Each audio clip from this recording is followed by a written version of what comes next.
Recording in progress. Welcome to Let the Story Write Itself podcast. Today is a return to present moment, and it's a shift in how I am going about things based on what's happening in the present moment. So while I rehash on a lot of my journey getting to this point and what has occurred like in my 20s and such, this episode is focusing more on who I am today, 37 years old, 2025, and what's happening for me in the moment now. Because I'm always evolving, I'm always growing, I'm always becoming more in a sense and transforming. So when I was like in my 20s and kind of just starting out on my path, a lot of my intuitive hits would kind of bring me places just by way of being led in a sense. So a lot of it was like an unfolding. Like I'd never been someone who was like planning a vacation. I'd never been having that kind of structure. I'd never had that kind of schedule. I also didn't necessarily confine myself to a schedule. So a lot of it was open-ended and a lot of it was see how this plays out. And also a lot of it was, in fact, this idea of not needing to know. So, not trying to control the circumstances and also living a bit more outside of the box. So, this is very true to my Sagittarius midheaven actually, because, at the time I didn't even know much about astrology or that my midheaven is even Sagittarius. And this was just something that I was always drawn back to, 17, I was like, this whisper, go travel. And also having parents who themselves traveled and then led me to be born in like a country that is like, different from my ethnic roots kind of thing. So it's like my whole journey is very much related to like existing on a global scale and existing outside of the lines, if you will, and questioning the norm and being more of an explorer and an adventurer. And that's just like in my soul, like it's just written in the stars for me essentially. And so when I get called, like, take a one-way trip on a train for 4 days, or, I'm led to something like Vipassana, these are all things that I think are inherently in my blueprint, that it's like my soul map that is constantly like redirecting me to get in alignment with my soul map. So when I talk about like alignment, things of that nature, it's really about aligning with that inner blueprint because it's like a compass. It has that true north point, and that's where it would align. That's where its directional set point is. And I believe that every person has their own unique blueprint, their own unique set point, their own unique North Star that is always kind of pulling them. And so it's like when you feel in alignment or not alignment, that is a wholly personal direction that is not going to be transferable to another person. It's not going to be the exact same thing as another person. Each person has their own blueprint. So when I talk about concepts of alignment, it's like you realize it's very customized. It's like unique. It's one of a kind. It's directly for you and you only. And you alone will know if you are in alignment or not. And the principles are going to be the same regardless, like the underlying principles of how you tell if something's in alignment. It's like if you know how to use a compass, then you'll know like how to read the compass essentially. But the way that each compass is programmed is going to differ. So your compass may be set to something else, and another person's might be set in a different way. So while the transferable skills are how to read the compass and the principles of how you would recognize if you're living your own truth and your own true north and in the direction that you're meant to follow, those signs are going to be transferable and essentially they're going to be rather universal. But the actual direction, like the way this plays out in the physical world, in the 3D world, in the physical, like the things that you are drawn to in life, in the human experience, your own human experience, and how your lived experiences, those are the events and the experiences that are very unique to you. And this is where beauty also happens to be, because it means that no one is you and you are no one else. So it's like you don't try to like take someone else on as you, because you would, that's like being lost, right? You would have to have a very strong sense of your own self. And when you have a strong sense of your own self, you are more attuned to your own inner compass than anything else going on around you. And so I wanted to talk about how my so-called travel style is, well, I don't even know if I would call it travel because it's like I'm not necessarily going to places for the sake of travel, right? I've never been that person who's like, I'm just going to take a vacation, I'm just going on a holiday, I'm trying to, I have some time off, I'm going to go here or whatever, or I'm really just going to sightseeing. Like, I've never been someone who actually was drawn to those things or had those as like that as my inspiration.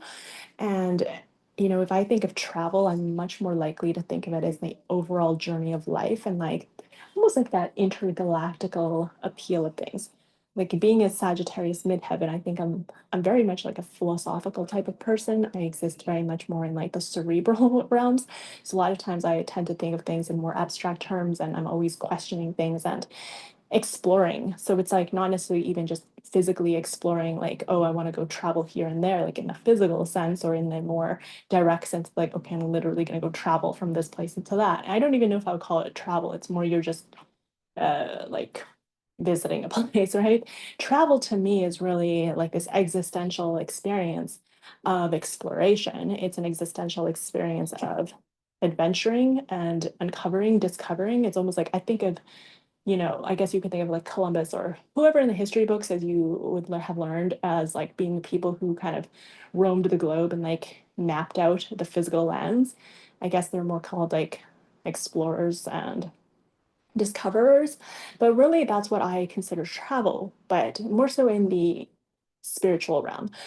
So where I find the real juice of life for me particularly and the things that I could talk on endlessly and where my mind tends to go most of the time has to do with that inner exploration.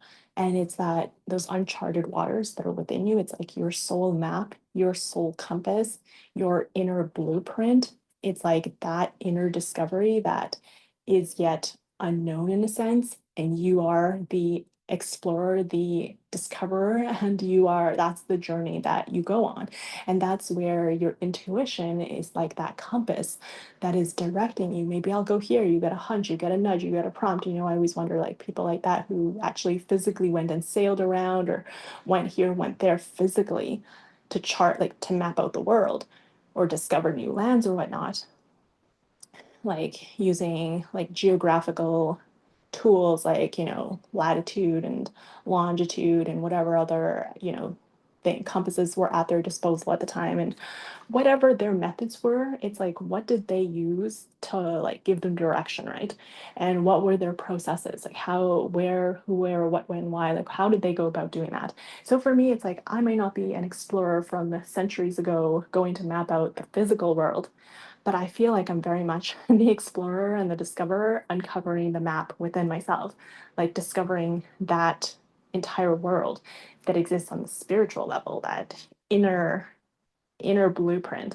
It's like introspection, is that what it's called? Introspection, inter intrapersonal. It's like where you're not like it's not like relations between people, but it's more that intrapersonal, INTRA, if you need me to spell it out. I don't know how clearly that difference came in interpersonal, which is more like the relations between people, which I think that's like a whole nother category that people tend to focus on. But I've always been more like intrapersonal. So I've always been very interested in the relationship that you have within yourself. And then there's also that element of spirituality where it's like the divine, something that exists without yourself. So the within, but then also without. It's like that higher self is that part of you that exists beyond your human self, which I also feel very connected to. Like I don't just feel like I'm just a human being. I don't feel like I'm just like bones and flesh and of that nature. Like I've always felt like I have a story since before I was born, and that it's like you're an eternal being. Like I've always felt that. And so that's that divinity, that's that spiritual piece. So my travel style, when I talk about travels and I'm like my whole podcast, I hope there's an element of the supernatural, of the divine, of the magical in it, because let the story write itself is almost like it's like tuning in and tapping into that essence of it. It's that idea that there is something beyond yourself, while simultaneously there is something within yourself, and they're all like they're unfolding like in convergence in a sense. So while you're tuning into that higher part of yourself, it's also the fact that these are it's like that map, it's like that inner exploration. So when I say exploration, it's that idea that like you're uncovering what's already within you. And a lot of times I takes me to different places, say physically in the world. But I don't really consider myself like, oh, I'm traveling in the sense, the conventional sense of the word. Like I'm not even really interested in like, oh, I really want to see this place. I really want to see that place. I want to go sightsee this and I just want to like discover new culture. And I wanted to like, I don't even actually like I've never had that as my goal, to be honest. I've never had that as my interest. I've also never been someone who's like, I just love traveling. I wouldn't even say I like traveling in that sense of the word. I definitely am more of an explorer. I'm an adventurer. I'm like a discoverer. And when I say that, it's like me piecing together the maps of my soul and that inner quality, like that blueprint, like the things that I'm interested by, the things that I'm led to, the things that I find captivating, that magnetize me, that attract me, right? It's like that inner pull, it's that inner longing. Like I have a very dreamy, I guess you could call inner quality. Like my moon sign is a water sign. So if you're into astrology as at all, you'll recognize that people who have like a watery, one of the water signs, which is what are the three water signs? Cancer, Pisces, and Scorpio, right? The three water signs are very much more in that intuitive state. Like they may not necessarily be as, pragmatic, like very much more on like the physical, like directly in your face type of thing. It's very much more of a dreamy quality or very much more like an undertone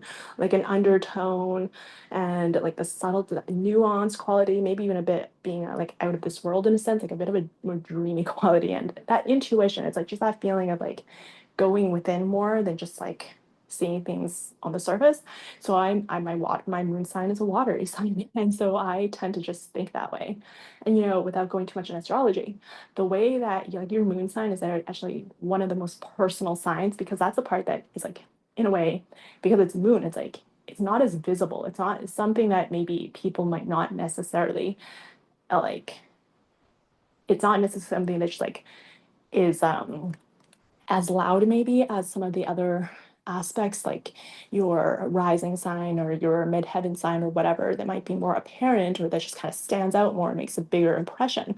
But your moon sign is very much like governs like how you think about things, what you actually feel. And these are very private things that sometimes unless you're super close with someone or you really delve into who they are like beneath just the surface and you actually understand how they think, it can actually be like quite surprising. I actually just found out well, um, well, anyway, I don't want to get too off topic, but anyway, so what was I saying?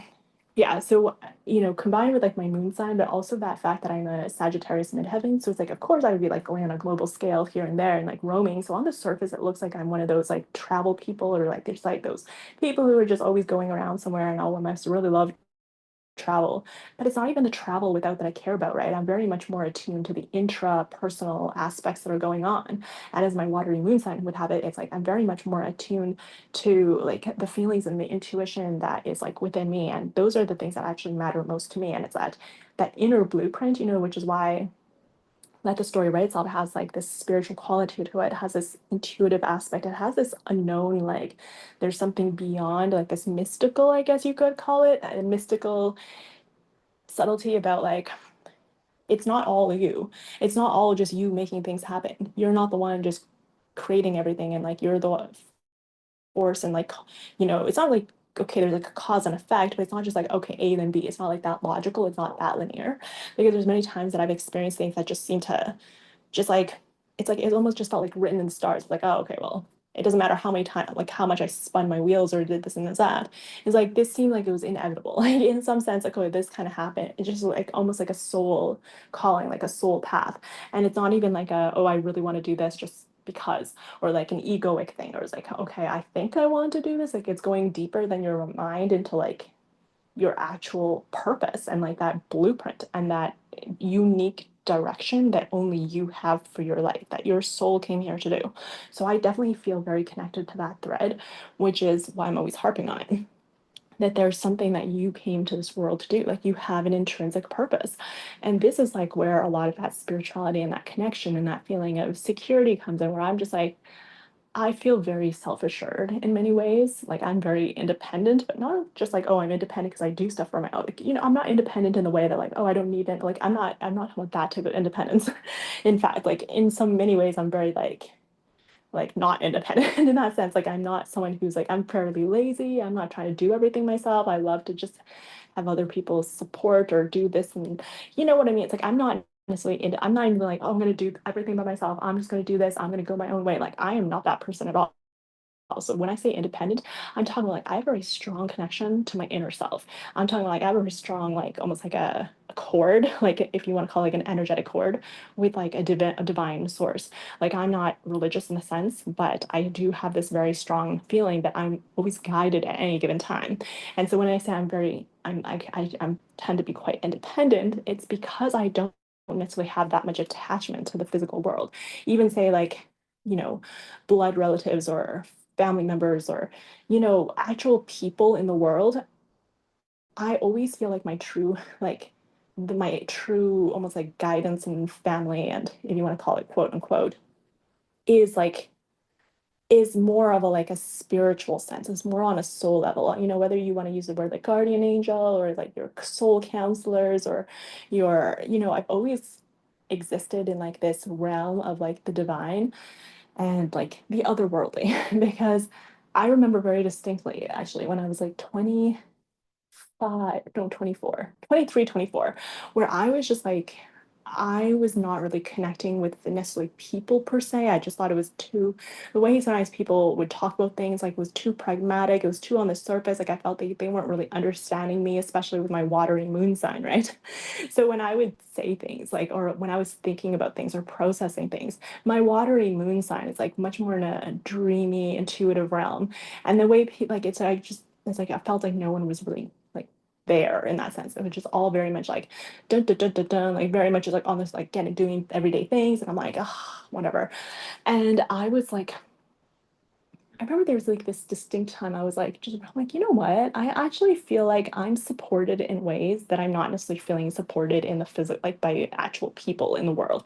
But somehow I feel like there's a deeper connection like beyond, and that I'm always like being held and supported and like guided. I'm like, what is that? What is that feeling? And what is that almost like that remembrance and that feeling of security and that feeling of being held? And it's just like this idea that like there's, I don't know if you call it a guardian angel, but it's like not any specific person or thing I'm thinking of, just this feeling of like being very like a cocoon, like you're being like you're just I don't know how like what words to use for it, but it's this feeling that like okay, I come from something more than just like okay, you're birthed from your mother's womb, but it's like in many ways like your mother is like the vessel for you to come to the world. So I've always felt like okay, while my physical like blood relatives and like the family and the people who are around you physically and whatnot, your the neighborhood you grew up in, whatever, your teachers, your mentors, whatever people are in your actual like physical human beings, I've always felt like I feel like I come from like another family, like a family, like whether you want to call it a family or if that's the right word for it. But I always feel like, okay, there's someone somewhere that I can't came from. That's not just like, okay, what country were you born in, right? It's like when people ask that, I'm like, I always want to be like, well, whatever, like who cares what country I was born in? Like what matters is like the fact that I feel like I chose my parents long before I was born. I've always felt that very strongly. I'm like the way that my mother was pulled to like here and there when she was 19 and like the journey she went on. I'm like, wow, I feel like that's exactly what I chose for my parent. And imagine like she did that many like years before she ever had children, right? And I'm like, I feel like I specifically chose her and she was almost pulled on that path, almost like there's a divine connection. I don't know how to explain it, but it's this idea that there's something more than just on the surface. It's like, why do people get pulled to do the things they are? Why do people get an idea to like go here to go there? And it's almost this kaleidoscope, like this interconnected idea that like there's a bigger picture, it's like a symphony, an orchestra at play there. When you get pulled to do something, it's because it's going to influence something else in the future. And I've always felt that very strongly, which is also why I've always felt very strongly that like I want to make sure that I can am connected to that idea, that the ideas are flowing through me, that I'm not just acting of my own necessarily free will or of my own like egoic mind or my own human choice. Like I always want to be connected to that feeling that I'm just kind of being doing the thing that I feel called to, not just for myself, but because there's some future event or thing that is not like dependent on it, but interconnected with it. And, the times that I have kind of surrendered to this in like a very pure sense, where it's like, whoa, this, like, for some reason, I channeled this in a very clear manner, or something about this just, it came to me and I didn't have to think about it, or I wasn't in a place where I was like trying to make something happen, and it just came to me quite cleanly and clearly and like without attachment. And then I allowed myself, I surrendered, I just moved in that place of ease and like faith and trust, and like letting go of that control or that human mind. And I just went with it. These are the experiences that I'm like, oh, there's like a magic quality to it. There's a quality of like, I didn't make that happen. That happened from beyond me. When I think of some of the number of experiences I've had that reflect the same quality, this magical quality where it's like there was something at play here more than just my human mind. These are the stories that matter to me. Like this is the travel style. This is my travel style, right? It's like the style that it's not just about, I don't follow anyone who's like, I've never been interested in just like the details of the travel. Like, I want to know what your itinerary is. I want to know where you went. Where was this place and this and that. Like, I've never been that kind of a person. Like even when like I mentioned, like I've never planned a trip. Like I've never been like, I'm gonna go here, I want to go there. I've always just been like, I'm getting a pull. My soul is telling me something. I'm getting an idea here. There's a nudge, there's a feeling like, and it's that almost that desire, almost that need to be in that state of peace, to be in that state of ease where I'm just simply allowing and flowing because I'm like that's where I feel the most aligned. That's essentially just what alignment is. When you have that high level state of peace and ease and simply just being. It's like you don't even have to think or try to make things happen. You're literally just as like a flower in the world. You're just like as a bird in the sky. You're just like as the grass blowing in the wind. You become just an element of nature. Sometimes humans become almost like lose that sense of self or that connection because that it seems like most other life in the world are just simply being. But humans is almost like have this sense of like trying to make things happen, or they lose their way, or they become like very like effortful. And when you're just in that state of ease, sometimes you get like a lot of flack for it. People look at you and they think you're dumb, or they think you're lazy, or they think you're like really like unmotivated or something, or you're just like eccentric, or you're just you're not a very like significant player or something, just because you're kind of just like, I don't know, it's like you just have a different orientation to the world.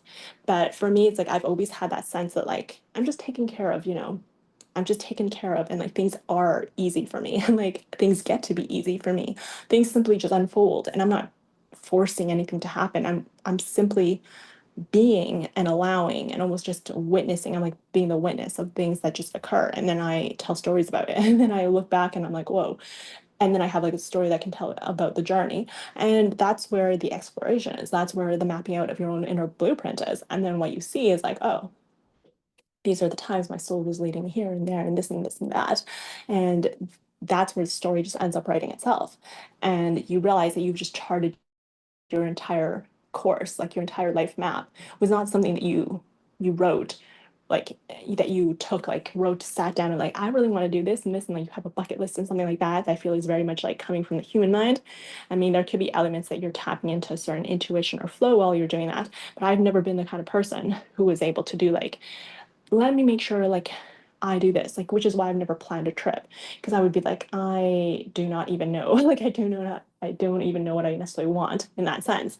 And I tap into that inner guidance to be like, what is it? What would you have me do? Like, where is it that you would have me go? What would you have me, you know, feel or think right now? So I feel like I'm very much an open book in that sense. Like, I'm almost like an empty vessel. I allow myself to be, because I don't necessarily have that strong preference either way.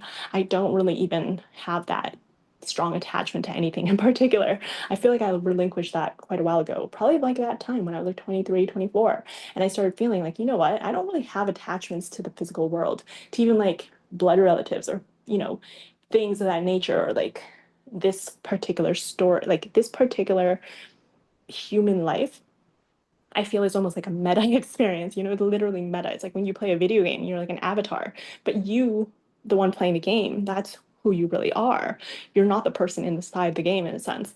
And I've always felt that it's like, well, I'm existing from beyond this human self. And yeah, it's like that having that avatar, it's like that meta experience. And I've always kind of had that feeling. I'm like, it always feels like there's like something beyond and that I'm connected to. So it's like I've like detached, like relinquished that attachment a long time ago. And I'm not sure if I even had it to begin with. Because like even as a child, I was always remember I'm like, how do I know that like I would just be like if I was just like sat on the couch or something, I'd be like, if I was just like sitting there, I'd be like, why am I just like what is this all about? Like, I don't know, but like I would just be asking these questions of like, how do I know that I'm on a couch right now? How am I sensing and perceiving this? Like, who is that person that is perceiving it?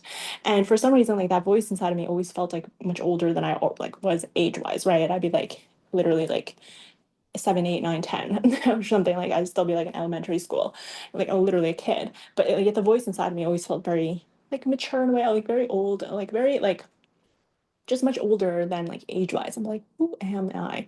Like, okay, this sounds so like existential, but like these are the questions I would ask, like literally a midheaven Sagittarius. So I'm always like I've been explorer since like just my whole life essentially. It's the quintessential aspect is an explorer, a discoverer, an adventurer, and just that inner quality of mapping out what's not yet charted and like uncovering those that uncharted map and you essentially allowing it to be discovered. You're following the journey and uncovering the hidden lands, so to speak. So not necessarily like in the physical explorer sense outside in the world, but just that inner map and that inner quality. And that's where a lot of that spiritual sense of connection is flows in. So this has been an episode of my travel style.